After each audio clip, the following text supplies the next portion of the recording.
আপনার বাচ্চা তো একদম অপুষ্টিতে ভুগছে। এভাবে থাকলে সে তো আরো বেশি অসুস্থ হয়ে পড়বে। আরো অনেক রোগ বাসা বাঁধবে তার শরীরে।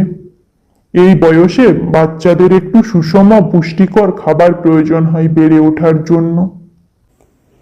শিবু গোলাপকে নিয়ে ঘরে ফিরে এলো, এসে সব বলল রমাকে।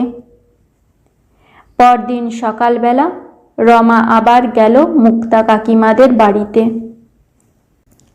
কাকিমা, আমার গোলাপটা খুব অসুস্থ। ডাক্তারের কাছে নিয়ে গেছিলাম। ডাক্তার বলেছে ওর একটু পুষ্টিকর খাবার দরকার।